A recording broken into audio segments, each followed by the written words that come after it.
estamos llevando el tema acerca de la historia humana, por supuesto, que es esta parte que se denomina historia del cristianismo. Y dentro de ello estamos llevando esta serie que hemos titulado Las iglesias en el siglo XIX. Estuvimos hablando de los adventistas, luego el sábado pasado acerca de la Iglesia de Jesucristo de los Santos de los Últimos Días, que es conocida como la Iglesia de los Mormones. Y bueno, hoy vamos a tener una segunda parte, vamos a continuar porque es interesantísimo, muy interesante todo esto. Pero ya para esto tenemos al profesor Martín Aizikovic, a quien le damos la bienvenida en el día de hoy, con quien vamos a compartir como siempre, como cada sábado, y nos va a seguir comentando acerca de este tema. Vamos a ampliar más acerca de este tema relacionado a la Iglesia de Jesucristo de los Santos de los Últimos Días, que es conocida como la Iglesia de Mormón. Profesor, muy buenos días, bienvenido a En Contacto en esta mañana. Hola David, buenos días, ¿cómo estás? Muy bien, profesor, ya dando una corta y pequeña introducción para poder entrar en tema. Como le decía a los amigos, este tema muy interesante acerca de los mormones, ¿no? La Iglesia de Jesucristo de los Santos de los Últimos Días, que tenía una cuestión que decíamos muy relacionada a muchas de las iglesias. Veíamos, por ejemplo, una cuestión que muy parecida y muy tocante con respecto al el pentecostalismo. Y bueno, a muchas de las iglesias propiamente justo porque se conforman en el siglo XIX, profesor. Sí, es así, como decís. Hay, digamos, una relación entre ellas, ¿no? Es como si el siglo XIX hubiera sido como un prisma, a partir del cual todo lo que venía dándose dentro del protestantismo, desde el siglo XVI, desde la época, digamos, de la Reforma de Martín Lutero, Calvino, Zwinglio, Melanchthon y otros que lo siguieron, el siglo XIX fue como un prisma, ¿no? Y abrió una variedad de carismas, de manifestaciones espirituales que cada iglesia en sí, representó a su forma, considerando que lo que estaba llevando adelante, era la verdad, ¿no? Hoy día podemos alcanzar un concepto más acabado de esto en relación a que no existe una sola palabra en referencia a estas cosas, ¿no? ¿Hay cierto ruido, puede ser? A ver si lo tratamos de mejorar, pero sí, se entiende de todas maneras. Bueno, lo que decía era esto, ¿no? En su momento, cada iglesia planteaba que tenía la verdad. ¿Sí? Esto es un concepto que es interesante tener en cuenta cuando uno habla de estas cosas, ¿no? ¿Qué es tener la verdad? Y la pregunta originaria sería, ¿es posible, digamos, hablando de religión, tener la verdad? Bueno, la verdad no se puede poseer en el sentido más complejo del tema y sencillo a la vez.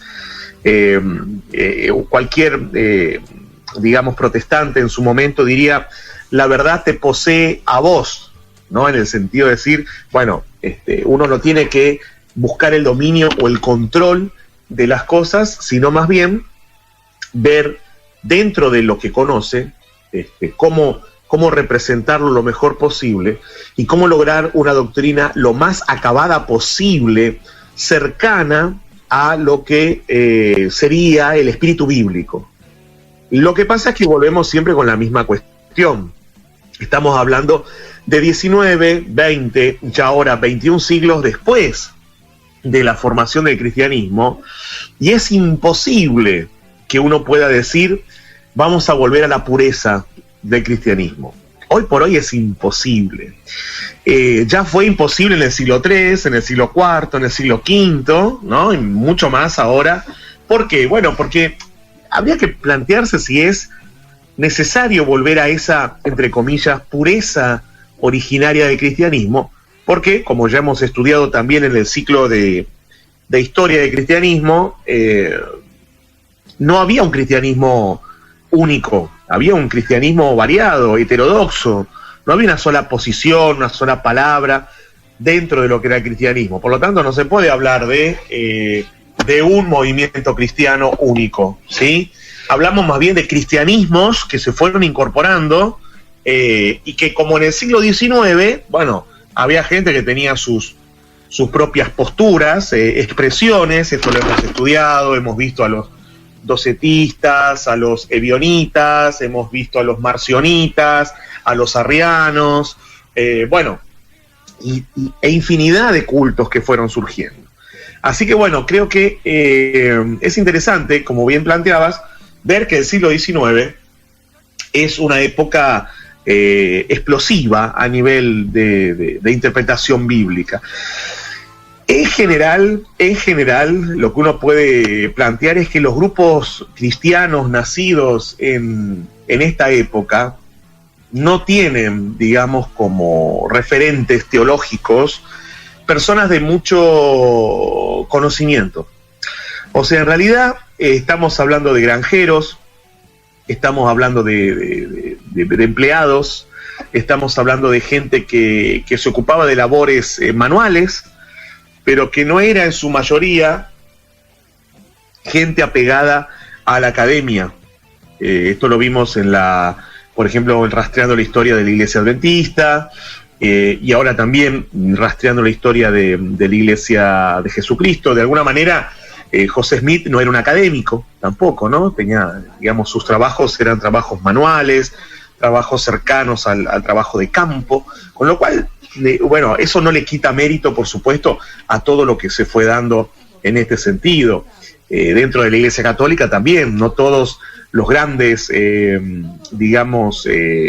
personajes recordados, mujeres y varones, han sido académicos. Tenemos a un Santo Tomás de Aquino en el siglo XIII, pero después tenemos por ahí a un Santo Toribio de Mogrovejo, que no era un académico, y tenemos a Sor Juan Inés de la Cruz, y después tenemos un cúmulo de sacerdotes, de religiosos, de todo tipo. O sea, y hubo mártires que no por ser mártires eran académicos. Bueno, creo que esto está bien porque es lo pragmático, digamos, de los ejemplos que el cristianismo tiene de personas. En este sentido, creo que hay otra similitud en estas denominaciones que nacen en el siglo XIX, no solo por el contenido, como vimos, milenarista escatológico, sino también por el contenido un contenido que tiene que ver con sus líderes y, también ciertas doctrinas, ¿no? Por ejemplo, lo que íbamos a comentar hoy, que tiene que ver con, digamos, cómo interpretan los mormones la vida eterna, ¿no? Porque vimos que el adventismo es ecléctico en cuanto al premilenarismo, postmilenarismo, interpretando Apocalipsis 20 al 22. La Iglesia Adventista, por ejemplo, considera que se da la segunda venida de Jesucristo, la tierra queda desolada, queda simbólicamente encadenado Satanás, se produce el milenio, y luego del milenio, entonces, el juicio, la final destrucción del mal y la vida eterna ya en la Nueva Jerusalén, que desciende, dice, en la interpretación adventista, como preparada, como esposa para ese casamiento, entre comillas, simbólico, que se da con el Cordero. Bien, los mormones plantean estados de gloria una vez que ocurra, digamos, esta secuencia similar quizás a lo que plantea la Iglesia Adventista. Son grados o reinos de gloria, de alguna manera tienen que ver con esto justamente de la vida posterior a la vida que tenemos acá, ¿sí? Los mormones consideran que existen tres reinos: el reino celestial, el reino terrestre y el reino telestial, con T, telestial. Bien, y acá es donde vamos a meternos a poder analizar un poquito y ver de dónde sale esto, ¿no? Esto parte se puede leer en cualquier, digamos, análisis que se haga de esta iglesia, y en el libro Doctrinas y Convenios, que es un libro también, digamos, que tiene como base las visiones dadas a José Smith y sus enseñanzas, en la sección 76 justamente se comentan este tipo de cuestiones que tienen que ver a cómo se le remite la cuestión del cielo a José Smith, ¿no? Y habla del cielo como la morada eterna de los santos. Tengamos en cuenta que los mormones, a diferencia de lo que es la teología católica, por ejemplo, ellos literalizan las cuestiones que tienen que ver con lo que es el reino de los cielos, lo que es el cuerpo mismo de Jesucristo, de Dios,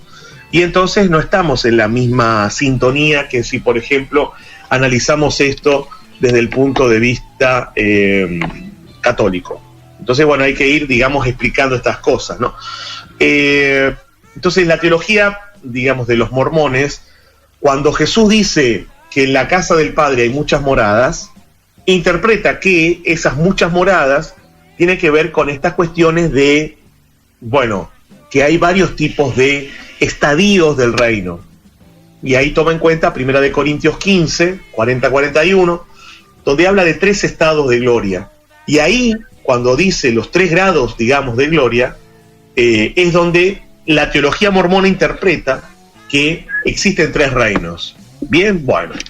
Primer reino, el reino celestial, es el mejor, el más excelso, el más anhelado. Bien, y es ese tercer cielo que ya el apóstol Pablo también menciona, según la teología mormona, en 2 Corintios 12:2, ¿no?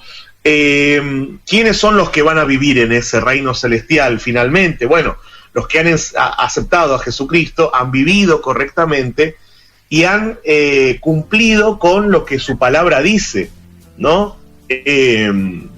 Y ahí es donde, bueno, entramos en la cuestión que siempre comentamos: ¿qué significa cumplir? ¿Qué significa observar tal o cual cosa? ¿Qué es lo que hay que observar, digamos? En el sentido de que ahí es donde después cada denominación propia del siglo XIX, como ha sido en toda la historia también, comienza a cerrar un poco el camino, ¿no? Y bueno, digamos, el camino es este, el camino es el otro, el camino no es lo otro, y entonces ahí es donde se da esta cuestión de, bueno, finalmente, ¿qué tengo que hacer para poder acceder a este reino celestial, ¿no? Bueno, a su vez, este reino celestial también está dividido, ¿no? Y los mormones le dan muchísima importancia al sellamiento del matrimonio, ¿sí? Este sellamiento se produce en el templo y es eterno, por lo cual el matrimonio sellado en un templo mormón es el que va a alcanzar, digamos, el grado más alto en el reino celestial, porque la importancia, justamente, la centralidad de la comunidad de Jesucristo, de la comunidad mormona, está dada en el matrimonio, porque el matrimonio justamente cumple con este, digamos, precepto de multiplicar la raza humana, y además de, bueno, generar personas que cumplan con el cometido de Dios para el universo. Bien, entonces, de alguna manera, ahí tenemos. Bueno, estos van a ser aquellos que, según la teología mormona, van a ser como dioses y diosas, en el sentido literal, ¿no? Y bueno, ahí es donde por ahí otras denominaciones propias también del siglo XIX o por fuera de este siglo no pueden lograr interpretar correctamente lo que digamos, los mormones plantean como dioses y diosas. Bueno, por supuesto que no la usanza de Dios, pero ellos plantean que va a haber, digamos, van a tener un grado superior. Los mormones creen también que hay un lugar específico, literal, para ubicar el reino de gloria, ¿no? Que es el planeta Kolob. Bien, no vamos a entrar en cuestiones, es muy interesante igual verlo y trabajarlo desde el punto de vista de la astronomía y todo, pero bueno, en otro momento lo haremos. La cuestión es que consideran, hay un nombre dado que tiene que ver con este planeta Kolob, y bueno, es la consideración que hay con respecto a esto, que de alguna manera este planeta es cercano, ¿sí?, a lo que es el lugar físico para el mormonismo, donde está Dios. ¿Sí? O sea, es muy interesante analizar esto. Los mormones tienen, digamos, hacen un énfasis muy grande en la familia, en el poblamiento del mundo, en el mejoramiento del mundo, consideran que es relevante hacer esto, pero con un fin superior, o sea, con el fin de lograr que a partir del sellamiento del matrimonio, bueno, entonces se llegue a un estado superior de vida. Bien, digamos que esa es la base escatológica, ¿sí? Una vez que fue incorporada la vida por el arrepentimiento, por la conversión, bueno, la escatología mormona plantea entonces esta posibilidad futura de vida. ¿Vamos bien hasta acá? ¿Hay alguna pregunta?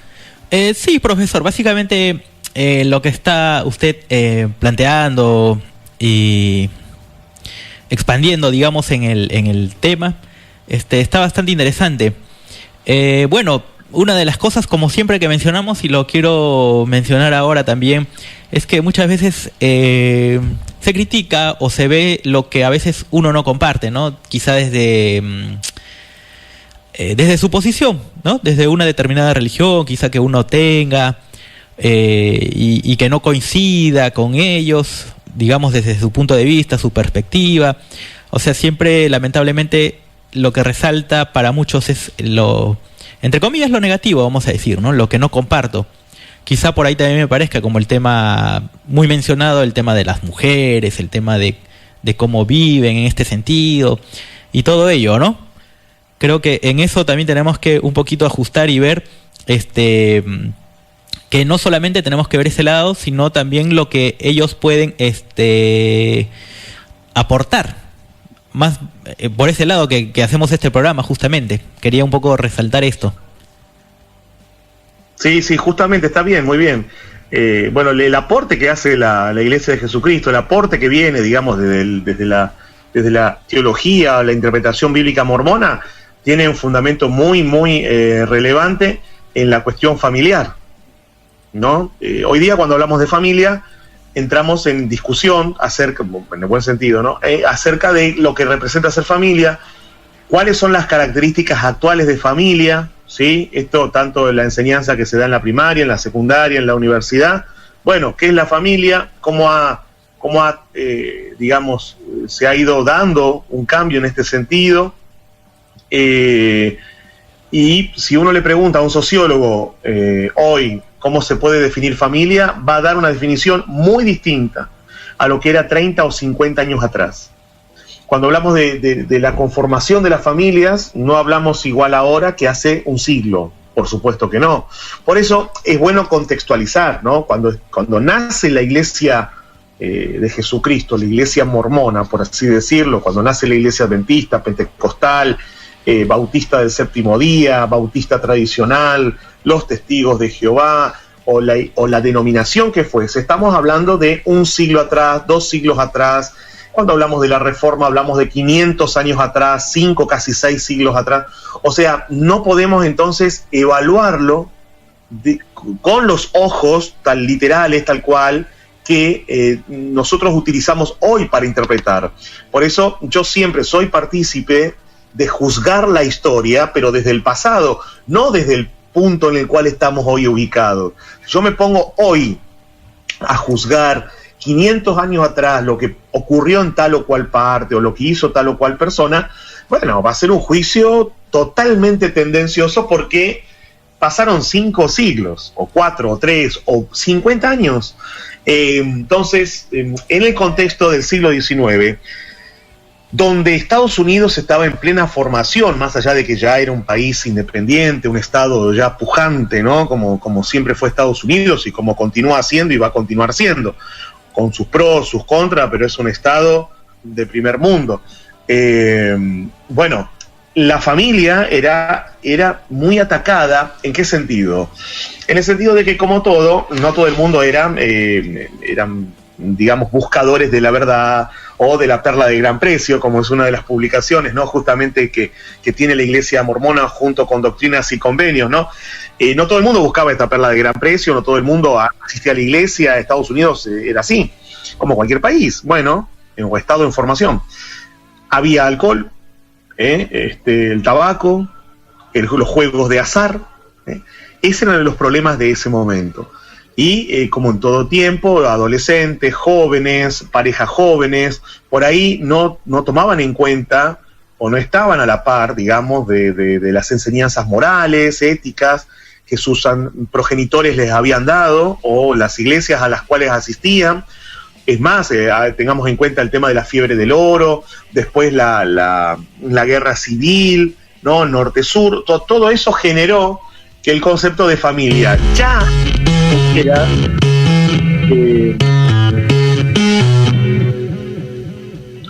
ya generó que a ver si escuchan. A ver, acá tuve una interferencia, disculpe, profesor. No, está bien, no hay problema. Bueno, eso generó ya que en ese momento hubiese problemas con, a ver, cómo tiene que estar conformada la familia. De ahí que se le da hincapié, o sea, tenemos que pensar que, a ver, esto es el prisma que hablé hace un ratito. O sea, cada denominación norteamericana nacida en el siglo XIX entendió que a la sociedad le faltaba algo. Y entendió que el cristianismo, bueno, adolecía o le faltaba reforzar algo. Entonces, ahí va de vuelta. La Iglesia Adventista consideró el tema de los mandamientos, la justicia por la fe, la santificación, la vida eterna. Los pentecostales consideraron, bueno, el carisma del Espíritu Santo, la recepción, la conversión, en la organización, digamos, que tenga que ver con esto de una vida renovada. La Iglesia mormona, la Iglesia de Jesucristo, consideró necesario apuntalar el tema familia y que eso redunde, digamos, en la vida eterna plena. Entonces, ahí es donde nosotros vemos que se generó un amplio abanico de interpretaciones sobre la Biblia que no tienen que ser condenados ni juzgados negativamente, sino al contrario. Si yo me ubico en el contexto, voy a entender que los mormones vieron que la familia se desintegraba y echaron tinta en eso. Los adventistas vieron que los mandamientos, que el concepto de vida eterna, que la vida sana, porque vos ibas a un médico y tenías problemas de pulmones y te recomendaba fumar, con lo cual, mirá los cambios, ¿no? La vida sana tenía que ser vuelta a colocar o por primera vez puesta en el tapete como parte de la vida cristiana. Comer sano equivalía a tener un cuerpo sano, una mente sana, las avenidas del alma cuidadas, por lo tanto se podía dar un proceso de santidad pleno en el ser humano. Bueno, todo eso es según la visión que cada uno de los líderes o los líderes que fueron continuando en cada denominación tuvieron para entender entonces cómo mejorar el mundo. Bueno, en este sentido, la Iglesia de Jesucristo consideró que era una buena manera de mejorar el mundo, sellar los matrimonios, darles contenido eterno, porque eso permitía entonces criar hijos sanos en todo sentido, sobre todo en el moral, para que no se permeara en ellos, digamos, bueno, la corrupción del momento. Imagínate la corrupción del momento antes, imagínate la corrupción del momento ahora. O sea, el cuidado de las avenidas del alma ahora es muy distinto al de hace un siglo y medio. Entonces, bueno, es ahí donde nosotros tenemos que entender esto, y por eso, digamos, el valor que tiene, el buen grado y el buen valor que tiene el cuidado de la familia que los mormones propiciaron y que siguen propiciando, porque le dan un carácter divino a esto. Vos pensás que cuando nació el cristianismo en Roma, la gente nunca pensaba en estar casado con la misma persona toda la vida. Era común que el romano se divorciara entre 7 y 10 veces durante toda su vida. O sea, wow. La monogamia era algo totalmente contracultural. Bueno, con el paso del tiempo fue contracultural tener distintos tipos de, por ejemplo, de familias. Había que tener una sola, porque era la moral, porque tenía el contenido religioso. Bueno, cuando llegamos al siglo XIX, no es problema la monogamia, pero sí era problema cuestiones morales que podían afectar el matrimonio, que podían afectar a los hijos, y que podían, digamos, generar que los hijos se olvidaran de la enseñanza de los padres. Y ahí aparece entonces, bueno, el adventismo, el mormonismo, el pentecostalismo, el bautismo, o sea, la iglesia bautista y demás, para apuntalar, digamos, estas consideraciones. Tengamos en cuenta que el catolicismo logró también propiciar esto en el siglo XIX, XVIII, XIX, en Italia, en Francia, en Europa, con distintas órdenes religiosas. Por ejemplo, los marianistas, los hermanos marianistas, religiosos y sacerdotes, religiosas también, los hermanos maristas, también sacerdotes que había en la congregación, descendientes, digamos, de la doctrina espiritual de San Marcelino Champagnat en Francia, después de la Revolución Francesa, con toda la hecatombe moral que eso le trajo a la Iglesia. Bueno, la Iglesia se recompone con eso, hablamos de San Juan Bosco y los salesianos, o sea, con toda esa impronta que le dan a la educación para restaurar la moral y la vida de los chicos que estaban en la calle, en Italia y después en todas partes del mundo. Bueno, ves, la Iglesia Católica también tuvo sus órdenes religiosas, sus comunidades, con un carisma educativo, de salud o monástico, bueno, con la idea también de mejorar el mundo que se vivía, cada una desde su orientación particular, desde su carisma. Esto mismo hizo el protestantismo, solo que en la Iglesia Católica vos tenés salesianos, marianistas, maristas, jesuitas, mercedarios, todas las órdenes o los distintos carismas, pero en el cuerpo católico. Los protestantes es diferente, cada iglesia es individual, digamos, distinta a la otra, y no hay nadie que controle a todas por igual, sino que cada una es autónoma. Esta es la diferencia. Bueno, acá estaríamos entonces con esta primera parte por hoy, que tiene que ver con este grado, digamos, o este reino, que es el reino celestial, ¿sí? Y repasamos para ir cerrando. Son los que sellaron su matrimonio en vida, aquellos que van a tener mejor espacio, digamos, en ese reino, y también van aquellos que han cumplido con la ética, la moral, la conducta, la santidad propiciada por la fe mormona a partir de la Sagrada Escritura y el libro de Mormón. Bueno, y esto también llega hasta la tierra, ¿sí? Donde, bueno, José Smith enseñó justamente que la tierra iba a tener una gloria ya celestial. Algunos creen que la tierra va a ser este reino celestial y otros creen que, bueno, este planeta Kolob, que algunos nuevos descubrimientos astronómicos sitúan nuevos planetas y los mormones están en este tema de ver si se refiere o no a lo que ya se había revelado, digamos, a partir de las visiones de José Smith y de lo que se enseña en este libro que nosotros vimos, Doctrinas y Convenios. Bueno, esto es un poquito para entrar, digamos, entrar en tema. Acá estoy viendo en una bibliografía mormona muy buena, o como para leer para aquel que quiera, de Lyon Hilton, ¿sí? El teorema de Kolob, una visión mormona del universo estelar de Dios. Publicación del año 2010, Lyon Hilton. Bueno, interesante, ¿no? Para tenerlo en cuenta y poder en algún momento trabajarlo.